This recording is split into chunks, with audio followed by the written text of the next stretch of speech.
Assalamualaikum warahmatullahi wabarakatuh. Di sini saya ingin menjelaskan materi tentang pembaruan dalam Islam subbab tokoh pembaharu yakni Muhammad Abduh. Muhammad Abduh atau yang bernama panjang Muhammad Abduh bin Hasan Khairallah lahir pada 1848 Masehi di sebuah desa di Provinsi Garbiyah, Mesir.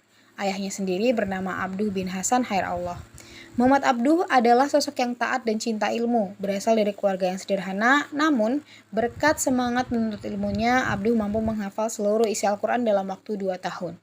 Setelah belajar dari orang tuanya, Abduh melanjutkan pendidikannya di Tanta, namun karena tidak puas dengan metode pembelajaran di sana, ia kembali ke kampungnya. Orang tuanya memerintahkan Abduh untuk kembali ke Tanta dan berguru pada Syekh Darwisi.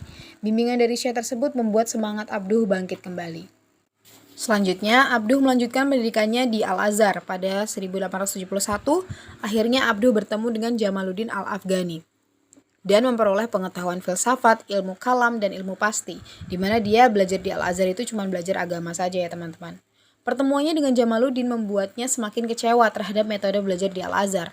Ia mengklaim bahwa metode pengajaran yang verbalis itu justru merusak akal dan daya nalar. Rasa kecewa itulah yang kemudian menggugah Abduh untuk memperdalam berbagai masalah di bidang agama, sosial, politik, dan kebudayaan. Abduh pun terlibat dalam kegiatan politik praktis yang berbuntut pada pengasingannya ke luar negeri dengan tuduhan terlibat kegiatan pemberontakan yang digerakkan oleh Urabi Pasha pada 1882. Di tempat pengasingan tersebut, Abduh semakin bersemangat untuk berdakwah. Kemudian bersama dengan Jamaluddin, ia menerbitkan majalah dan membentuk gerakan yang disebut dengan Al-Urwah Al-Waska.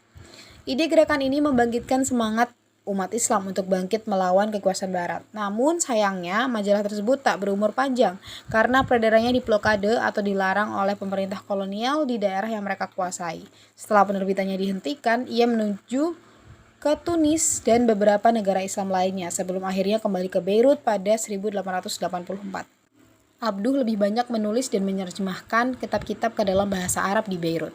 Di kota inilah ia menyelesaikan Risalah At-Tauhid. Pada 1888, ia kembali ke Mesir setelah masa pengasingannya berakhir. Namun nampaknya kesan keterlibatan Abduh dalam pemberontakan Urabi Pasha belum terhapus dari hati Khedive Taufik, penguasa Mesir kala itu. Permohonannya untuk mengajar di Dar al-Ulum ditolak. Namun Abduh diberikan tawaran untuk menjadi hakim.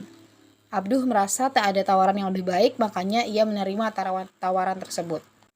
Meski setengah hati, Abduh menerima jabatan tersebut untuk merealisasikan cita-cita pembaharuannya. Ia juga menjabat sebagai penasehat di Mahkamah Tinggi Kairo. Kemudian, ada 3 pranata yang menjadi sasaran pembaharuannya, yaitu pendidikan, hukum, dan wakaf. Di bidang pendidikan dipusatkan di Al-Azhar dengan alasan bahwa Al-Azhar adalah pusat pendidikan Mesir dan dunia Islam. Memperbaharui perangkat pendidikan berarti memperbaharui lembaga pendidikan Islam keseluruhan. Kemudian di bidang hukum, sebagai mufti tahun 1899 menggantikan Syekh Hasunah Al-Nadawi, memberi Abduh peluang untuk mengadakan pembaharuan.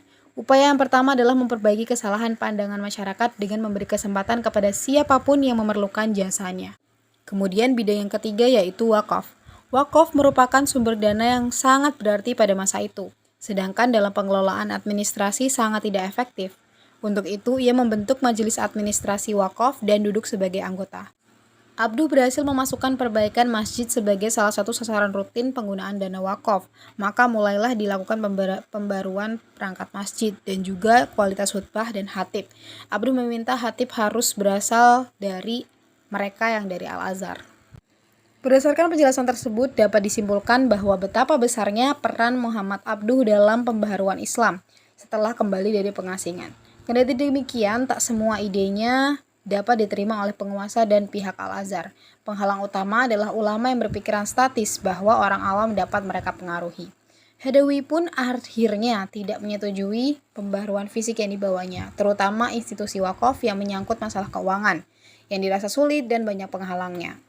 Mungkin dikarenakan sulitnya penghalang yang harus dilalui, pada tahun 1905 bersama dengan Abdul Al-Karim Salman dan Syekh Syed Al-Hambali mengundurkan diri dari Dewan Pimpinan Al-Azhar. Akibatnya beberapa rencana tidak dapat lagi dilaksanakan. Beberapa bulan kemudian ia jatuh sakit pada perjalanannya ke Eropa. Seminggu kemudian ia wafat tepat pada 11 Juli 1905.